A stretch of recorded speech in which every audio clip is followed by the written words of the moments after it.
What a business. You go along your whole life and they seem as though they mean something, and they always end up not meaning anything.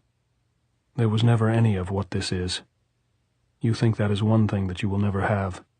And then on a lousy show like this, coordinating 2 chicken-crut guerrilla bands to help you blow a bridge under impossible conditions to abort a counter-offensive that will probably already be started, you run into a girl like this Maria. Sure, that is what you would do. You ran into her rather late, that was all. So a woman like that Pilar practically pushed this girl into your sleeping bag, and what happens? Yes, what happens? What happens? You tell me what happens, please. Yes, that is just what happens. That is exactly what happens. Don't lie to yourself about Pilar pushing her into your sleeping robe and try to make it nothing or to make it lousy. You were gone when you first saw her. When she first opened her mouth and spoke to you, it was there already, and you know it. Since you have it, and you never thought you would have it, there is no sense throwing dirt at it. When you know what it is, and you know it came the first time you looked at her as she came out, bent over, carrying that iron cooking platter. It hit you then, and you know it, and so why lie about it? You went all strange inside every time you looked at her, and every time she looked at you. So why don't you admit it? All right, I'll admit it. And as for Pilar pushing her onto you, all Pilar did was be an intelligent woman. She had taken good care of the girl, and she saw what was coming the minute the girl came back into the cave with the cooking dish.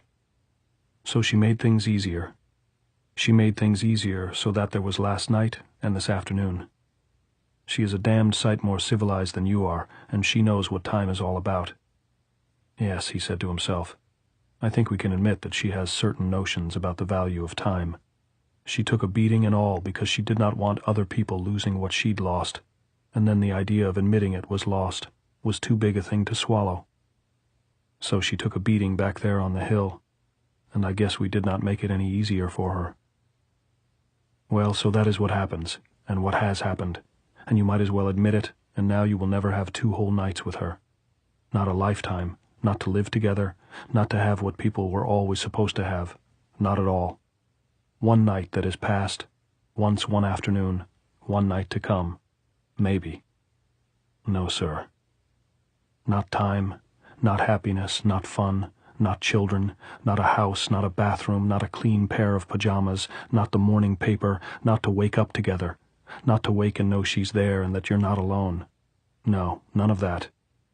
But why, when this is all you are going to get in life of what you want, when you have found it, why not just 1 night in a bed with sheets? You ask for the impossible. You ask for the ruddy impossible. So if you love this girl as much as you say you do, you had better love her very hard, and make up in intensity what the relation will lack in duration and in continuity. Do you hear that? In the old days people devoted a lifetime to it. And now when you have found it, if you get 2 nights you wonder where all the luck came from. 2 nights. 2 nights to love, honor, and cherish, for better and for worse, in sickness and in death. No, that wasn't it. In sickness and in health, till death do us part. In 2 nights. Much more than likely, and now lay off that sort of thinking. You can stop that now. That's not good for you. Do nothing that is not good for you. Sure, that's it. This was what Goltz had talked about. The longer he was around, the smarter Goltz seemed.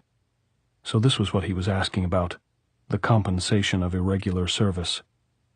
Had Goltz had this, and was it the urgency and the lack of time and the circumstances that made it? Was this something that happened to everyone given comparable circumstances? And did he only think it was something special because it was happening to him? Had Goltz slept around in a hurry when he was commanding irregular cavalry in the Red Army, and had the combination of the circumstances and the rest of it made the girls seem the way Maria was?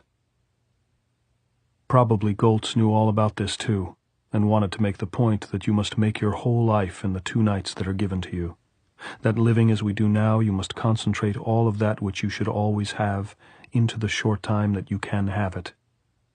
It was a good system of belief, but he did not believe that Maria had only been made by the circumstances, unless, of course, she is a reaction from her own circumstance as well as his. Her one circumstance is not so good, he thought. No, not so good. If this was how it was, then this was how it was. But there was no law that made him say he liked it. I did not know that I could ever feel what I have felt, he thought, nor that this could happen to me. I would like to have it for my whole life. You will, the other part of him said. You will. You have it now, and that is all your whole life is, now. There is nothing else than now. There is neither yesterday, certainly, nor is there any tomorrow. How old must you be before you know that? There is only now, and if now is only 2 days, then 2 days is your life, and everything in it will be in proportion. This is how you live a life in 2 days, and if you stop complaining and asking for what you never will get, you will have a good life. A good life is not measured by any biblical span. So now do not worry. Take what you have and do your work, and you will have a long life and a very merry one. Hasn't it been merry lately? What are you complaining about?